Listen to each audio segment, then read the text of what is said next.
Sobre el libro de Nehemías. José, ya. Cuando usted y yo venimos al Señor, nos encontramos con un choque muy fuerte. Por supuesto, por varias cosas. Hay costumbres o malas costumbres, malos hábitos o pecados en nuestra vida que tienen que ser desarraigados de nuestro corazón, ¿verdad que sí? Ahora, sucede algo también en un momento determinado. Y es que yo escucho a mucha gente, ya no estaba en el Señor y me iba muy bien en la parte económica, pero llego al Señor y la economía no camina bien.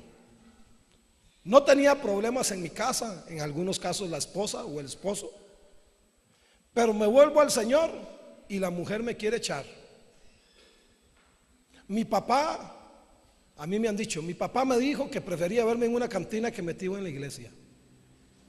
No sé qué tipo de papá, eso sí, qué triste, ¿no? Y después veíamos por lo menos a dos de ellos pidiéndonos ayuda para que ayudáramos a su hijo. Y yo le dije, eso fue lo que usted creó y eso fue lo que usted le dijo, que prefería verlo allá. Por supuesto, siempre estamos para ayudar, pero la gente tiene que saber por qué vienen las circunstancias en un momento dado. Y entonces alguna gente piensa, me voy a volver atrás, porque para estar en la iglesia y estar en esta condición no vale la pena. ¿Ha escuchado usted a alguien así? ¿O le ha pasado a usted esto? ¿O ha tenido la tentación de volver atrás por las circunstancias que estás viviendo? Entonces, la pregunta al final es, ¿y qué solucionas? Porque si venimos de un mundo difícil y buscamos a Cristo, por algo es porque no tenemos paz, es porque no encontramos seguridad, es porque no somos felices en este mundo y andamos tratando de ser felices en algunas cosas que nunca nos van a hacer felices. El sexo no llena, el alcohol menos, las drogas ni para qué, los juegos de azar te arruinan. Me gané 1 millón, pero ayer perdiste 2. Entonces, ¿quién dice que ganó?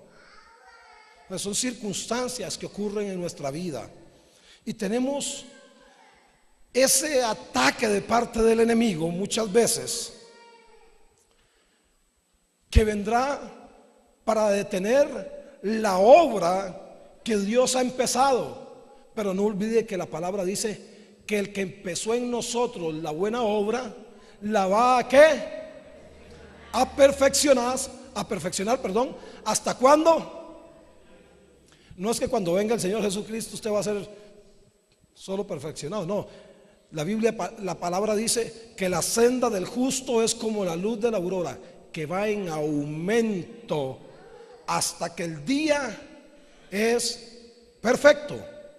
Pero hay una tendencia del creyente a retroceder en las circunstancias difíciles. Y antes mencionábamos, bástate en mi gracia, porque mi poder se perfecciona en tu debilidad. Si hay algo que hemos tratado de enseñar acá y que usted y yo debemos de tener, es carácter.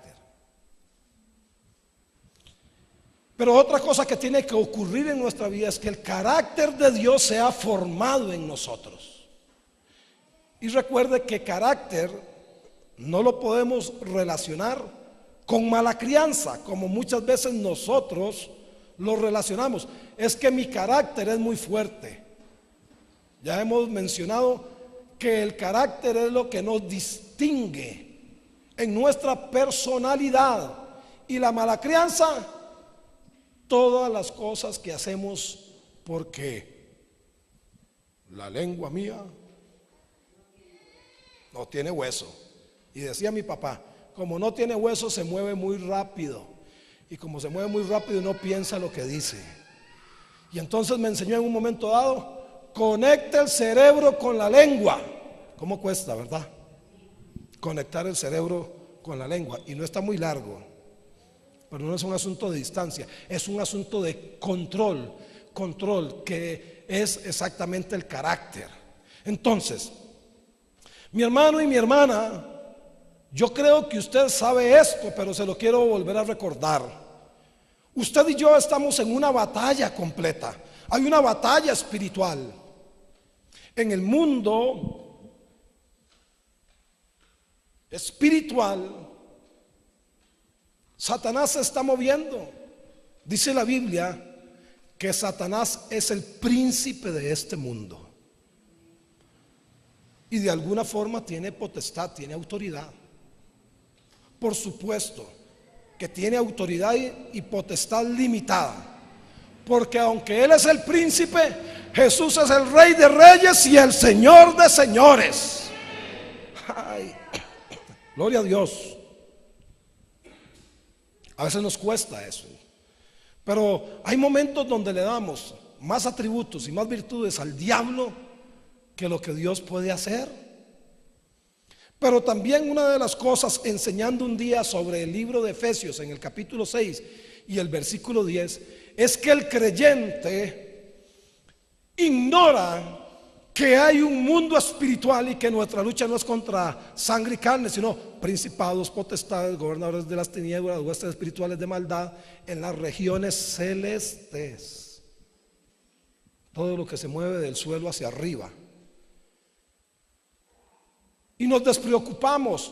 Y uno de los pecados mortales, o hablemos de uno de los pecados capitales de la iglesia de Cristo, es que no toma la posición de soldado para pararse a pelear algunas cosas, porque Satanás va a venir y va a arremeter sobre ti o contra ti de una u otra forma, porque el plan del diablo es que tu alma perezca en el infierno y no te va a dejar en paz. Dígale seriamente al que está al lado suyo: Satanás no te va a dejar en paz. Ahora, no se oprima usted, no se oprima, pero Satanás no te va a dejar en paz. Otros me dicen: pastor, estaba tranquilo en la iglesia. Claro, algunos viviendo una vida de religiosidad completa. Y apenas comencé a meterme con Dios. ¿Cómo? Apenas comencé a meterme con Dios, las cosas como que no me salen muy bien, porque creemos que el estar en la iglesia es suficiente. Es como que si fuera un antídoto para que Satanás no me toque. Y todo lo contrario. Hemos caído en situaciones donde el diablo nos ha adormecido y tenemos un montón de cosas pegadas en nuestra vida que no agradan a Dios, y nosotros pensamos que todo está bien. ¿Y sabe por qué pensamos que todo está bien? Porque el resto de la sociedad vive de esa forma.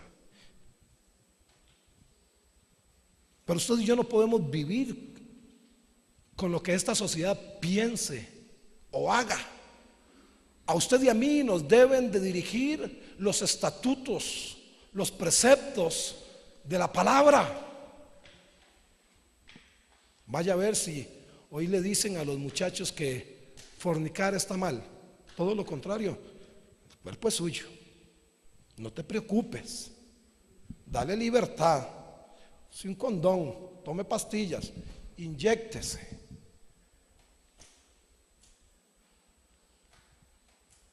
No te preocupes. Te puedes ver al espejo mujer, pero eso puede cambiar en cualquier momento. Puedes volverte hombre. ¿En qué momento le sale un pene? Una ideología, perdóneme, y quizás le está grabando, pero qué estúpido esto. ¿Quién ha visto esto, por el amor de Dios? Ahí nos fuimos a parar con un sábado de estos. Qué triste. ¿De aquí quién fue? Doña Katia y Yendri. ¿Quién fue ahí? Y la campaña esa: mis hijos los educo yo. Y no queremos que le den allá, pero nuestra responsabilidad de educación.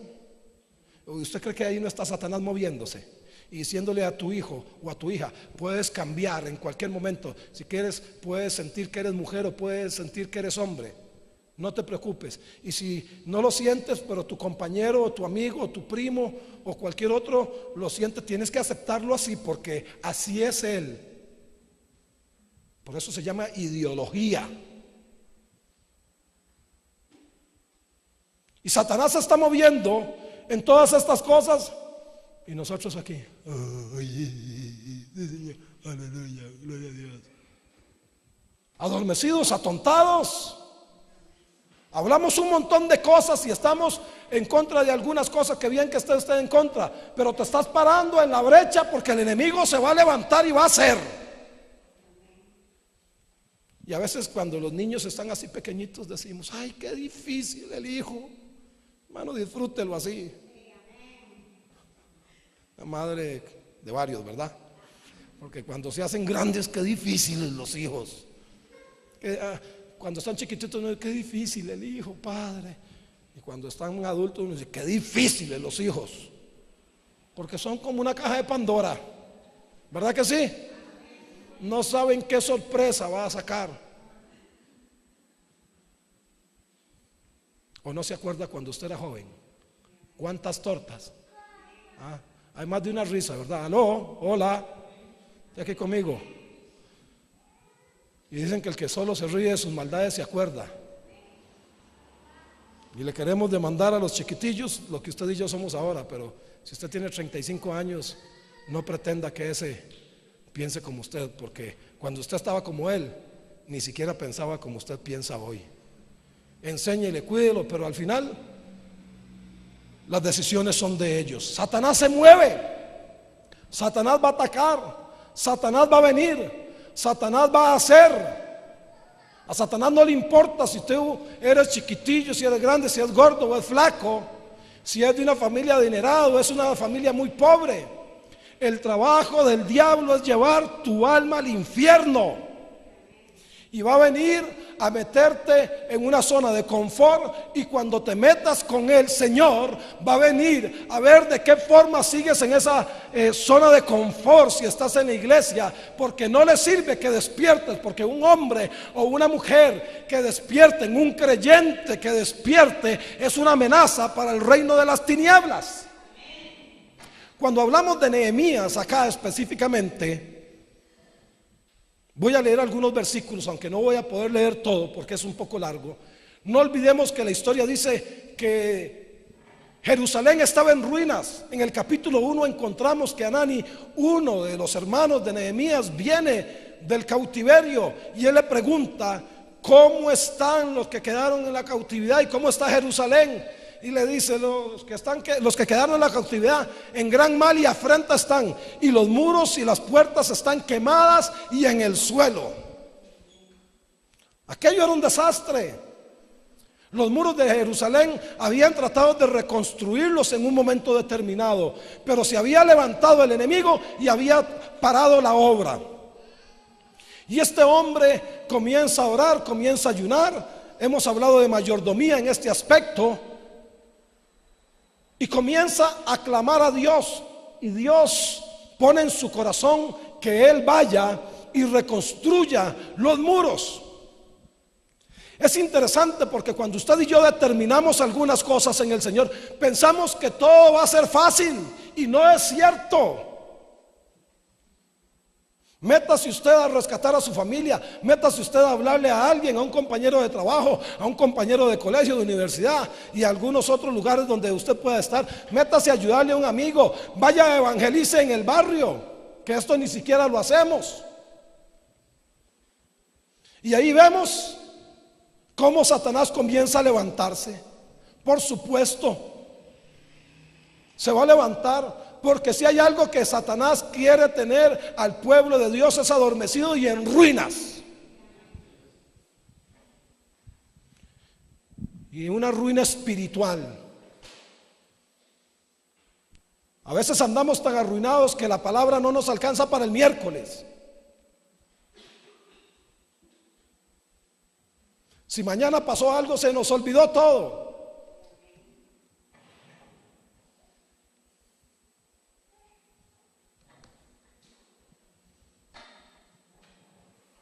No peleamos contra las acechanzas del diablo. Y este hombre ejerce todo un plan, va, se mueve, Dios lo lleva a Jerusalén. Después de que habla con el rey, pide las cosas. Por supuesto, no es de lo que voy a hablar en esta mañana, pero hay todo un asunto que él hace por algún tiempo, durante 4 meses. Dios le abre puertas, pero que Dios abra las puertas, vuelvo a lo mismo, no significa que las cosas sean sencillas. Y a partir del capítulo 2 vemos que él dispone su corazón para ir y hacer la obra de Dios. Se mueve, va. Dios le da más de lo que ha pedido, porque el rey lo manda con uno de sus escoltas. Este hombre estaba escoltado y llega a Jerusalén. Ni siquiera dice al principio, durante 3 días, qué va a hacer. Él va, se espera, se establece, descansa después de cerca de, si no me equivoco, eran como 1000 y pico de kilómetros, no me acuerdo cuánto, creo que hay más. Descansa, una noche sale, ve las cosas como están, y al tercer día le manifiesta al pueblo lo que quiere hacer. Un hombre que ni siquiera había nacido en aquella ciudad, pero sentía en su corazón la carga porque era su pueblo. El pueblo dice: aquí estamos, vamos a trabajar. Pero no más comienzan a trabajar a partir del versículo 10 del capítulo 2. Váyase al versículo 10 conmigo, por favor, del capítulo 2 de Nehemías. Vemos el primer ataque del enemigo.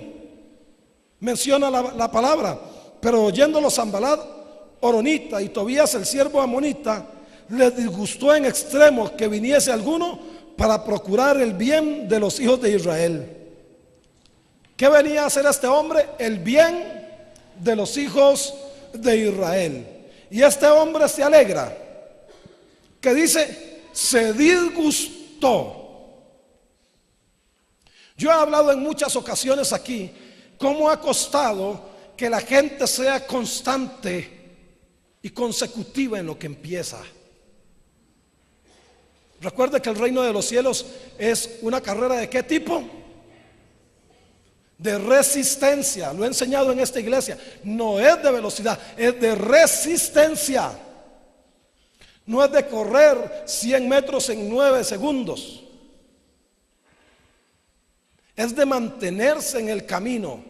Y el enemigo viene, se levanta, le disgusta que Nehemías venga a reconstruir los muros que habían estado, escuche muy bien, cerca de 80, 90 años destruidos.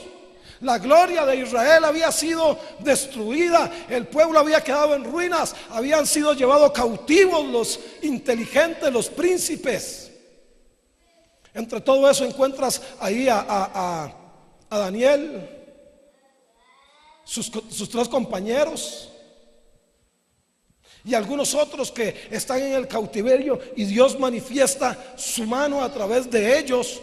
Y en el caso de Nehemías, este hombre ni siquiera ha nacido en aquel lugar, pero siente en su corazón, y lo primero que hace cuando viene a reconstruir o viene a edificar, no le gusta a alguna gente.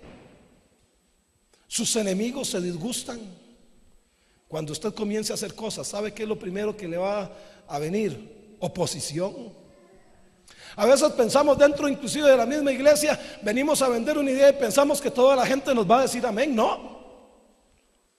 Pero le dije la semana pasada que camine con ganadores y que no les pongas atención a aquellos que simplemente hablan. Y lo peor, no lo dije esto la semana pasada, pero lo peor de todo es que los que más hablan son los que menos hacen.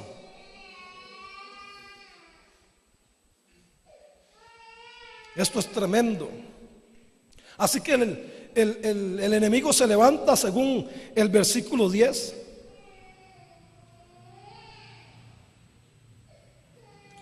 Antes lo mencioné como punto 3. Nehemías va e inspecciona y motiva el trabajo. En el 2:11 encontramos: llegué pues a Jerusalén después de estar allí 3 días, me levanté de noche y yo y unos pocos varones conmigo, no declaré a hombre alguno lo que Dios había puesto en mi corazón que hiciese en Jerusalén, ni había cabalgadora conmigo, excepto la única en que yo cabalgaba, y salí de noche por la puerta del valle hacia la fuente del dragón y a la puerta del muladar, y observé los muros de Jerusalén que estaban derribados y sus puertas estaban consumidas por el fuego. Y cuando Nehemías comienza la obra, ahí vemos en el 2:19, gracias, 2:19, el segundo ataque del enemigo. Pero cuando lo oyeron Sanbalat horonita, vea qué interesante, porque a veces queremos que las luchas comiencen a disminuir, ¿verdad que sí? Pero ya aquí nos encontramos algo interesante. Pero cuando lo oyeron Sanbalat horonita, Tobías el siervo amonita y Gesén el árabe, al principio ¿cuántos eran? 2. Ahora ¿cuántos hay? 3. En lugar de disminuir, aumenta. Este hombre comienza a moverse, a hacer lo que nadie había hecho durante 90 años. Después de que había clamado, después de que había ayunado, después de que había orado, después de que había hecho todo un trabajo de mayordomía, el tipo se va y lo primero que el enemigo hace es levantarse. No más, comienza el trabajo y en lugar de disminuir los ataques del enemigo, más bien se levantan más enemigos. Es tremendo porque cuando estas cosas suceden en mucha parte del pueblo, comienzan a llorar. Ay, Señor, ¿y a dónde estás? Señor, si tú fuiste el que me trajiste aquí, Señor, si tú fuiste el que me hablaste. Y comienza la duda. Y comienza el desánimo. Y comienza Satanás a trabajar en nuestra mente. Pero no se olvide que usted es parte de ¿qué? No se lo sabe. Lo hemos mencionado muchas veces. ¿Usted es parte de qué en el reino de los cielos? ¿De qué? ¿De él? Sí, del cuerpo, pero vamos un poco más allá. ¿Parte de qué? También del cambio. Mi hermano, esta es la posición que exactamente no hemos tomado. Pero yo soy parte del ejército de Dios. Soy un soldado del Señor. Soy un soldado en esta tierra. Fui elegido. Gloria a Dios. ¿Cuántos dicen amén? ¿Cuántos pueden decir aleluya? Fuiste elegido. Fuiste elegido para cambiar. Fuiste elegido para transformar. Fuiste elegido para hacer cosas que otros no van a hacer, aunque desearan hacerlo. Aún los ángeles. Cosas que anhelan hacer los ángeles, dice la palabra. Casi no te emociona, ¿verdad? Pero si yo te estuviera predicando que Dios te va a prosperar y te va a dar mucha plata, estuvieras brincando en una uña en la silla. Y Dios lo va a hacer. Pero tienes que primero ser soldado. Tienes que ir a tu guerra y tienes que pelear tu batalla para luego recoger tu botín. De una u otra forma, no sé cuál será su guerra y cómo tendrá que pelearla, pero que vas a tener que pelear algunas cosas, vas a tener que pelear algunas cosas.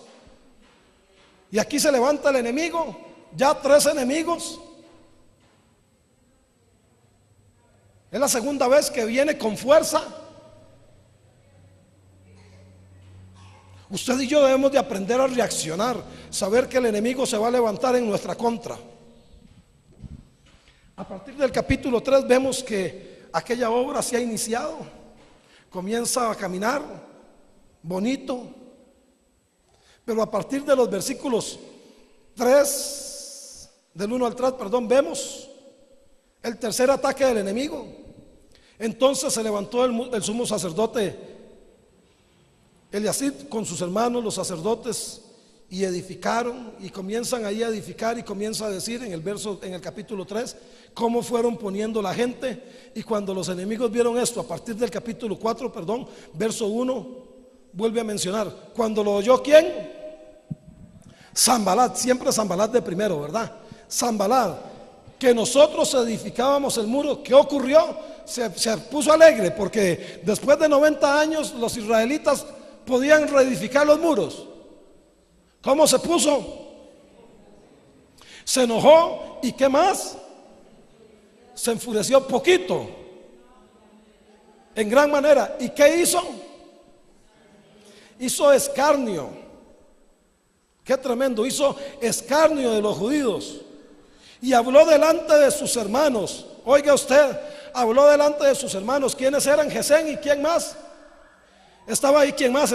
Ahora vemos aquí también el ejército de Samaria.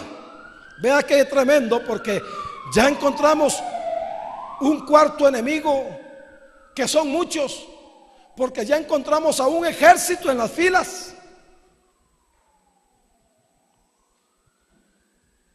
Porque cuando el enemigo no ha podido detener la obra, va a ver de qué forma hace una y otra cosa, mi hermano, y va a tratar de venir cada día con más fuerza sobre ti.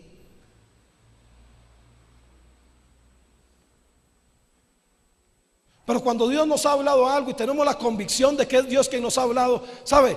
No hay nada que nos pueda detener si usted y yo tenemos carácter en el Señor, si realmente somos soldados del ejército de Dios. Hay un canto viejo que a mí me gusta mucho, que es medio rockerillo. Por si yo soy así, medio roco y medio rockero, para escuchar solamente de vez en cuando. Dice: somos el ejército de Dios. Somos el ejército de Dios. ¿Ha tomado usted posición? ¿Es consciente que usted es un soldado del ejército de Dios? ¿Ha tomado usted conciencia de que Dios, aparte de lavar sus pecados, aparte de salvarle, le trajo a esta tierra con un propósito específico?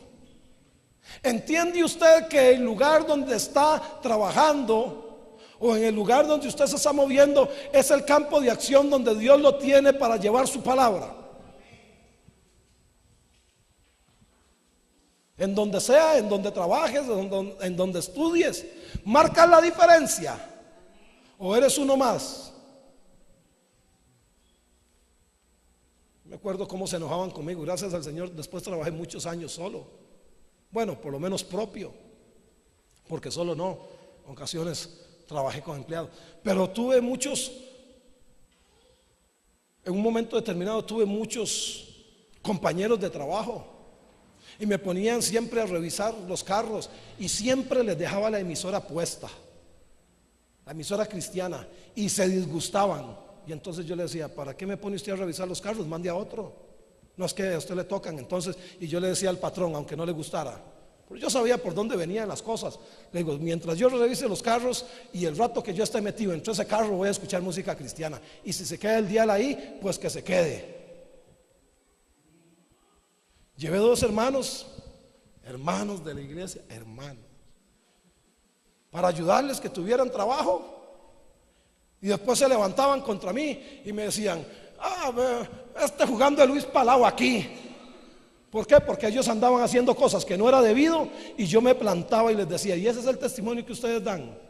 Y se contaminaron con los otros empleados que habían, y para variar, como decimos aquí en Costa Rica, salados, porque el jefe era yo. Gente que iba a la iglesia, pero veía un perico mal puesto en una casa y se lo robaba, y yo los mandaba a devolverlo. ¿Cómo voy a ir? Le digo: no me importa cómo va a ir, pero usted va. Y si usted no va, voy a ir y voy a tocar la puerta de esa casa y le voy a decir al señor o la señora que usted le robó. Se robaban hasta los juguetes de los niños. A veces me decían: ¿no ve qué carrito para Johanán?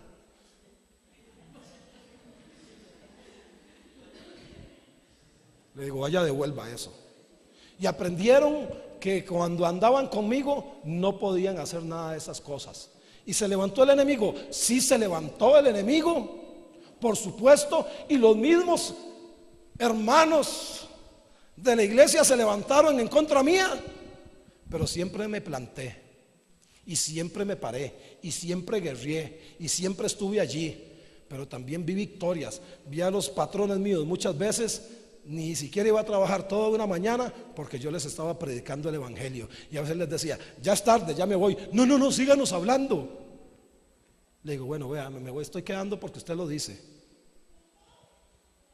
Y les prediqué, y le prediqué a toda esa familia, y le prediqué a Raimundo y todo el mundo que estuvo ahí, y le prediqué a la gente que Dios me permitió tocar en un momento dado, porque una de las cosas que hacíamos era ir de casa en casa tocando puertas. Y oré por gente y vi la mano de Dios obrando. Mire, en Grecia, en Alajuela, en Atenas, en San Ramón, en Palmares, por muchos lugares. Y el enemigo se levantaba cada día más. Pero ¿sabe cómo salí de ahí? Salí con un trabajo propio, salí victorioso, salí con la cabeza levantada, salí de allí deseando mis patrones que no me fuera. Muchas cosas se levantaron, pero entendí que yo era parte del ejército de Dios. Pero como parte del ejército de Dios, también usted y yo debemos de prepararnos y tenemos que saber cómo se pelean las batallas. Porque hay momentos que usted y yo ni siquiera peleamos batallas.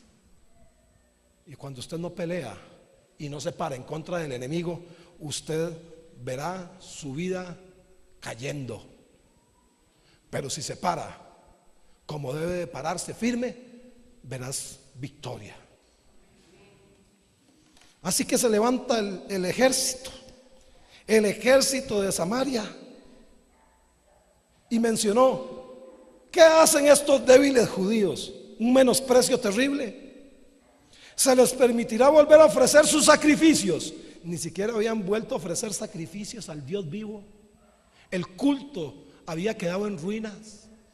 Recordemos que el templo lo habían empezado a reconstruir y habían parado, y a través de Esdras, posteriormente 16 años después, porque también habían parado la reconstrucción del templo, se vuelve a reconstruir el templo, y es gente que se paró como aquellos hombres de Dios para entender que aunque los enemigos se levantaran, su Dios era más poderoso.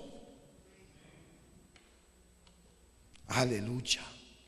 Se les volverá a permitir ofrecer holocaustos, sacrificios. Acabarán en un día. Me encanta esta parte. Ellos decían: resucitarán de los montones de polvo las piedras que fueron quemadas. Y estaba junto a él Tobías amonita, el cual dijo: lo que ellos edifican del muro de piedra, si subiera una zorra, lo derribará. Qué menosprecio. Es tremendo cómo la gente te menosprecia. Ay, es que me hacen a un lado. Sanes emocionalmente, mi hermano. Me hacen unos ojos. Es que hablan de mí. Un problema de aceptación tan grande. Lo primero que tiene que guerrear entonces es su sanidad interior.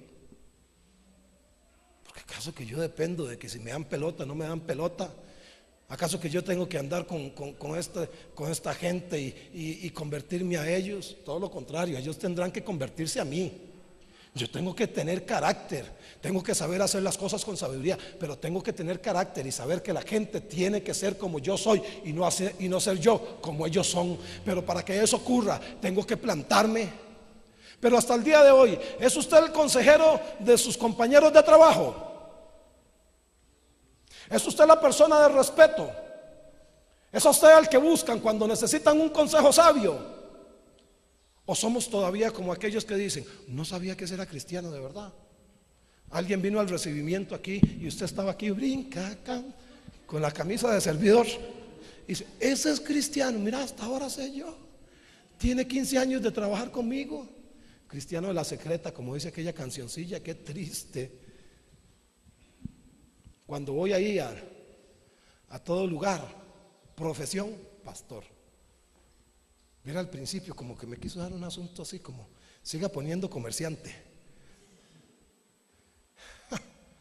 No, mi hermano. Pastor. Cuando voy allá a cualquier país, soy pastor. Algunas gente les he entregado la boleta: ay, pastor, bienvenido, qué dicha que viene a bendecir nuestra nación. Le digo: gloria al Señor. Pastor, si usted es pastor, si tiene cómo demostrarlo. Un carnet no es nada, porque un carnet no es nada, sí, pero aquí está, por lo menos ahí está. Le digo, aunque el hábito no hace el monje, ese carnet no dice nada. Pero parecía mentira cómo se han abierto puertas al declarar inclusive abiertamente que soy, que creo y a quién confieso. Aleluya. ¿Qué hace usted? Es pastor. Ay, perdón. Y yo hablando de esta forma, un impío. Pero si eres igual a los demás, si no marcas la diferencia, si no estás dispuesto a pararte y pelear lo que te toca pelear, aleluya.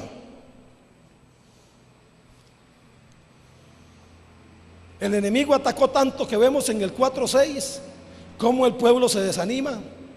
Edificamos pues el muro y toda la muralla fue terminada hasta la mitad de su altura, porque el pueblo tuvo ¿qué? ¿Cómo dice el versículo? Ánimo. Por eso es la palabra, y lo mencionaba la semana pasada. El hombre de doblado ánimo es inconstante en todos sus caminos. El día que usted pierde el ánimo, perdió todo. Pero es aún peor perder las convicciones por las cuales usted está allí. Porque cuando yo tengo convicción, mi ánimo no me va a dominar. Cuando yo tengo convicción y sé por qué estoy allí, haré lo que tengo que hacer, porque las cosas no se terminan hasta que se terminen. Aprendas eso. Y el enemigo está de brazos cruzados ahí. Ay, no, mira. Ay, ya no voy a hacer nada. Siempre el enemigo va a arremeter contra tu vida.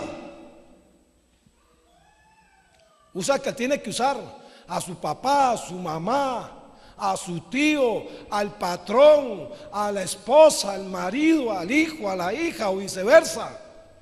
Va a usar a quien sea para mortificarte la vida.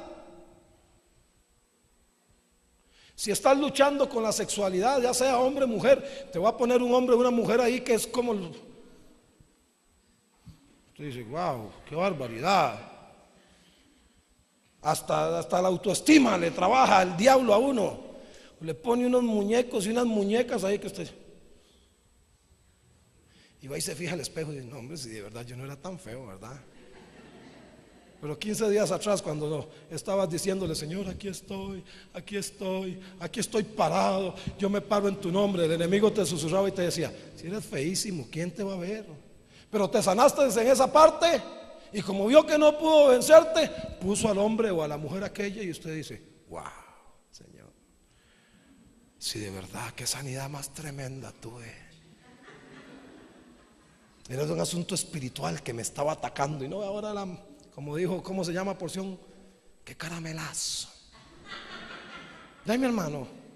Y nosotros a veces terminamos creyendo que somos un figurón. Y es el diablo que está ahí moviéndose también en esas cosas. Tenga mucho cuidado, porque de alguna forma Satanás no quiere dejarte avanzar. De alguna forma va a ser para que te detengas. De alguna forma va a ser para que ese muro no sea construido. El pueblo tuvo ánimo.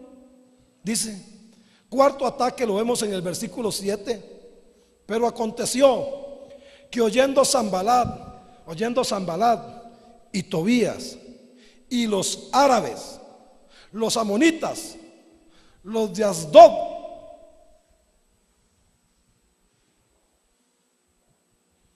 que los muros de Jerusalén eran reparados. Están los asirios ahí también, son 6 ya. Que los muros de Jerusalén eran reparados, porque ya los portillos comenzaban a ser cerrados. ¿Qué dice? ¿Se qué? Encolerizaron mucho. ¿Y qué hicieron? Conspiraron todos a una para venir a atacar a Jerusalén. ¿Y qué? Hermano, es exactamente lo que el enemigo quiere, hacerte daño, dañarte. Siempre van a haber maquinaciones y conspiraciones de parte de Satanás. Si usted no tiene claro que detrás de usted hay un enemigo, está listo. ¿Sabe por qué? Porque lo peor de todo esto, Lo que pasa aquí es que cuando ni siquiera discernimos que hay un enemigo, lo único que hacemos es llorar, es angustiarnos, es preguntarnos dónde está nuestro Dios, es dejar de creer. Nuestra fe es ¿cómo se llama? Herida. Ore, yo ahí no tengo ganas de orar. Lea la Biblia, menos. Y entonces, ¿cuál victoria vas a ver? Aprenda a discernir, aprenda a pararse, aprenda que en parte de sus oraciones usted tiene que contraatacar al diablo. Y cuando las cosas estén muy bien, esté alerta. Siempre esté con su revólver a mano para poder pelear aquellas cosas. No puedes tener victoria, no vas a triunfar si no te plantas como un soldado verdadero. Deje de jugar al soldadito. No es soldaditos como los que jugábamos cuando estábamos chiquillos, que nos daban muñecos plásticos. Aquí estamos como parte del ejército del Señor y tenemos que plantarnos para ver la gloria de Dios manifestándose en nuestra vida. Simple. Y deje a veces de estar quejándose y llorando y comience a pelear más. Comience a interceder más. A veces le decimos aquí, y esto a veces hasta a los líderes: hermano, interceda. Padre, en el nombre de Jesús. Yo no digo nada, pero me quedo viendo. Digo, esto no intercede en nada. ¿Qué es interceder? Clamar a favor de otro. Dice la Biblia que hasta con gemidos como con dolores de parto. Yo nunca he podido sentir eso, por supuesto. Nunca voy a sentir el dolor de una mujer, esa sensación, esa situación física que una mujer puede tener. Pero le puedo decir que en mi espíritu he gemido, he sentido ese dolor, he sentido ese clamor, pero ni siquiera estamos dispuestos a interceder. ¿Sabe cómo se da usted cuenta la vida relacional de un hombre o una mujer cristiana con Dios? ¿Sabe cómo? Cuando lo escucha orar.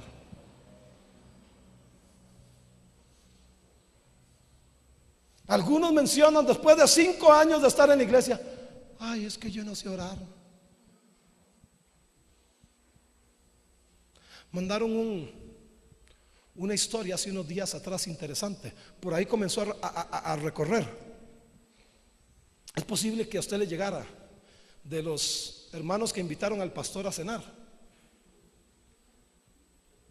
Invitan los hermanos al pastor a cenar y resulta que tienen unos cuchillos de plata, y falta un cuchillo de plata cuando el pastor jala y la mujer está con sangre en el ojo. Dice: el pastor se robó el cuchillo de plata. Al año vuelven a invitar al pastor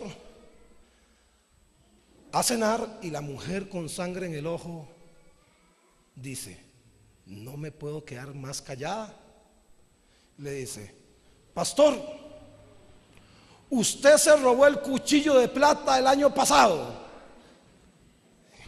Imagínese. Y le dice: no, hermana, lo puse como separador en su Biblia.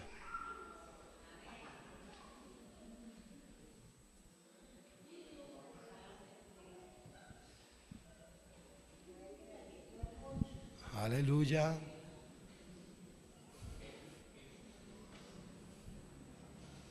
¿Cuáles batallas vamos a ganar así, mi hermano? ¿Cuáles batallas vamos a ganar así? No. Avanzo muy rápido.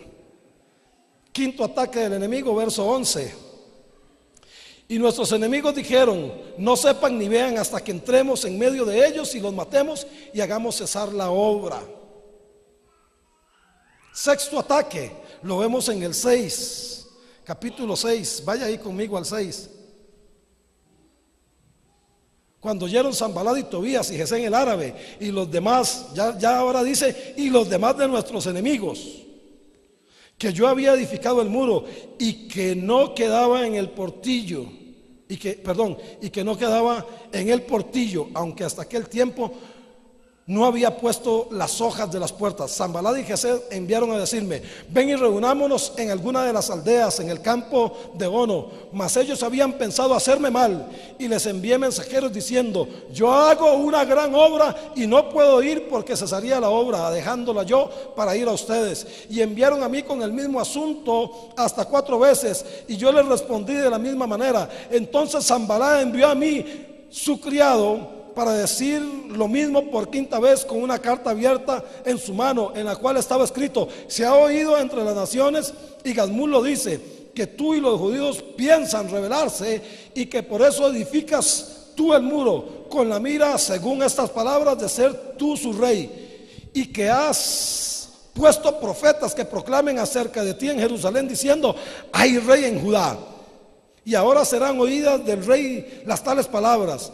Ven por tanto y consultemos juntos. Entonces envié yo a decir: no hay tal cosa como dices, sino que de tu corazón lo inventas, porque todos ellos nos amedrentaban diciendo: se debilitarán las manos de ellos en la obra y no será terminada. Ahora pues, oh Dios, fortalece tú mis manos.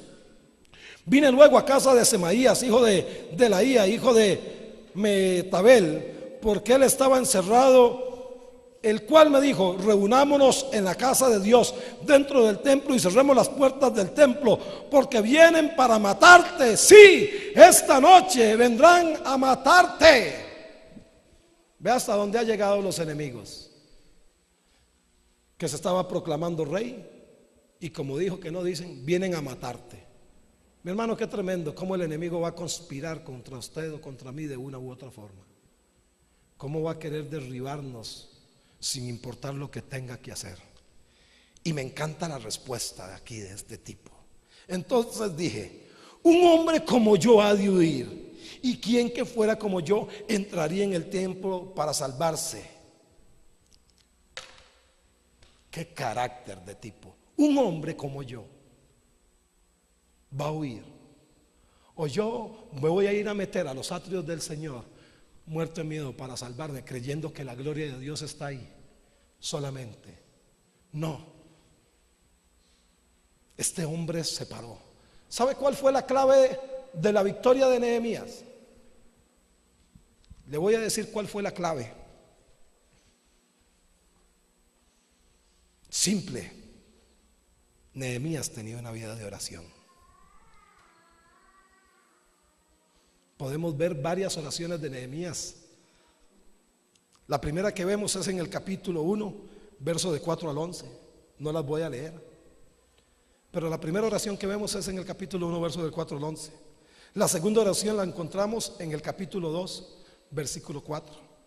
La tercera oración la encontramos en el 4, versos 4 y 5. La cuarta oración en el 4:9, la quinta oración en el 6:14. ¿Sabe? Nehemías era un hombre determinante en su trabajo y no huía de su responsabilidad. Un hombre como yo ha de huir. Iglesia, tienes un diablo persiguiéndote. Uy, qué miedo, qué miedo.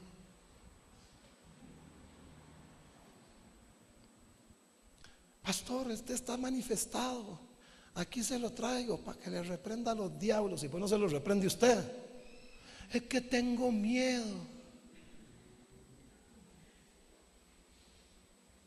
Vamos a visitar a tal hermano allá, ¿no? Que hay que ir a liberar una casa. Uy, no, yo en esas cosas no me meto.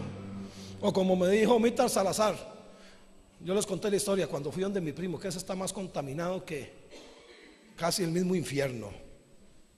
Siempre ha hecho de todo. Comenzamos a hablar y mientras hablábamos no había nada que ocurriera. Pero apenas empezamos a orar: Omar, ¿vamos a orar? Sí, vamos a orar. Magnito, usted sabe, yo siempre aquí. Hombre, palabra. Padre, en el nombre de Jesús. Y entró una presencia, mi hermano, que casi le ponía trapos en la boca a uno. Y Omar se quedó así. Y sentimos aquella cosa y comencé yo a quebrantar, a romper, a desbaratar, a plantarme. Ahí cayó el primo de 4 patas. Terminamos la oración, salimos, me monto al carro, yo manejaba, yo Meta se sienta ahí y me dice: aquí no vuelvo.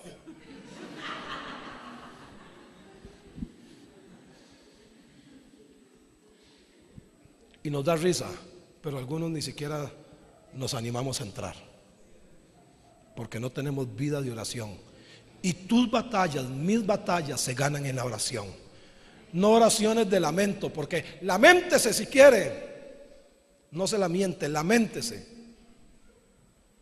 Señor, aquí estoy. Pero yo le dije y le he venido diciendo: séquese las lágrimas. Y ahora sí, mi hermano, ya lloró lo que tenía que llorar, hermana, ya lloró. Qué bueno, ya nos abrazamos, ya nos consolamos. Ahora es tiempo de guerra, ahora es tiempo de pelear, ahora es tiempo de pararse firme, ahora es tiempo de decir: no más, Satanás, no más y no más. Y ¿sabes qué? No tienes que proclamárselo a los 4 vientos, porque eso se gana en el mundo espiritual. Pero en el mundo terrenal verás la victoria de tu vida, de tu casa, de tu trabajo, de tu economía, de todo lo que quieras, del ministerio que Dios te ha hablado. Pero hasta el día que te pares como un hombre y una mujer de Dios en la guerra. Y tengo un último mensaje que decirle: la guerra nos desgasta. Y por eso hay que ir cada día a orar, porque es allí donde nos fortalecemos en Cristo Jesús. Padre,